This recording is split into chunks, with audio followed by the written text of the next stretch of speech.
Stand by. Ready for use. One for the money. One with the wind. All right. Mesdames et messieurs, bonjour et bienvenue à bord du Concorde. Welcome on flight number 66 and 6 and 6 and 6 and 6 and 6 and 6 on 0009. Je suis John Appleseye, votre commandant de bord, pour vous servir. Le départ est prévu à 10h précise pour un arrivage à New York à 13h03 environ, précisément. Le vol ne durant que 3 heures. Je vous demanderai de ne pas entamer le rouge et le noir car vous n'aurez pas le temps de le terminer. Attention, la brièveté du vol m'oblige à piloter à très vive allure. Je vous demanderai donc de bien attacher vos ceintures. Merci. Bon vent. Messieurs, dames, ladies and fallen you, bonjour, goodwell.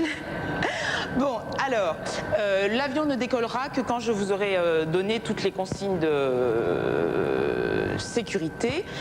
Et donc, voilà. Alors, votre attention s'il vous plaît, en cas de dépressurisation brusque de l'appareil, il y a un masque à oxygène qui découlera de votre vis-à-vis. Alors, vous l'appliquez sur votre visage comme ceci, hein. Eh bien attention, hein, vous ne confondez pas votre visage avec celui de votre voisin. Hein. Bon, alors vous aspirez avec le nez et vous vous caressez l'épaule. Alors, en cas d'amérissage sur une étendue d'eau, nous avons prévu un gilet de sauvetage qui se situe sous votre siège. Alors le gilet de sauvetage, hein, il s'enfile par les trous des manches comme un gilet de laine. Hein. Même s'il est en plastique, c'est sacré incroyable. Mais alors attends, c'est pas par hasard s'il est en plastique, hein, c'est pour flotter. Hein, parce que un gilet de laine, ça flotte pas, c'est normal, c'est du mouton la laine. Et un mouton qui flotte, ça n'existe pas, c'est logique. C'est de la viande le mouton. Bon, attendez, on est sous le Concorde là. Hein. Alors si on prend autant de temps pour les consignes de sécurité que pour faire le trajet, ça vaut pas le coup, hein. Vaut mieux prendre le train quoi. Hein. Pardon, qu'est-ce qui vous tracasse, madame? Rien. Par contre, je veux bien que vous m'appeliez monsieur quand vous vous adressez à moi. Oh, comme vous voudrez.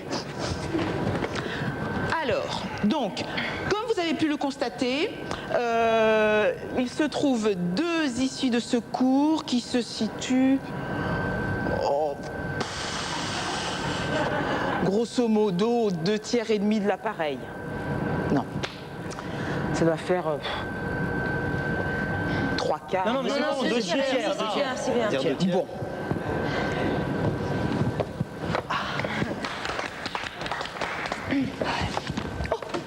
C'était ça, hein, c'était 2 tiers.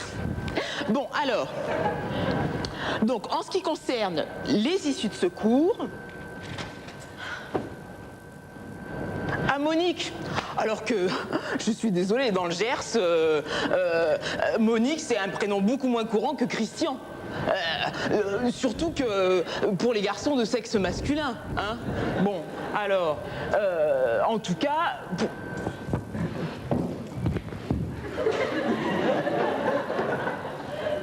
Donc, en ce qui concerne les...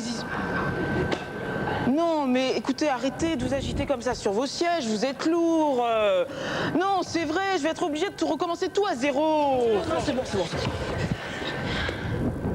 Bon, alors, en ce qui concerne les issues de secours, elles servent en cas de... Secours? Comment vous savez ça, vous ? Bon, on va analyser maintenant ce qu'il convient de faire en cas de scratch. Donc, en cas... Putain, tu vas la fermer ta gueule un peu! Putain, mais je vais t'arracher la langue, je vais la vendre en puce de Saint-Ouen, tu vas voir. Oh, les puces de Saint-Ouen! C'est super rigolo ce que vous me dites parce que les puces de Saint-Ouen, j'y suis allée pas plus tard que le week-end dernier avec un ami opticien.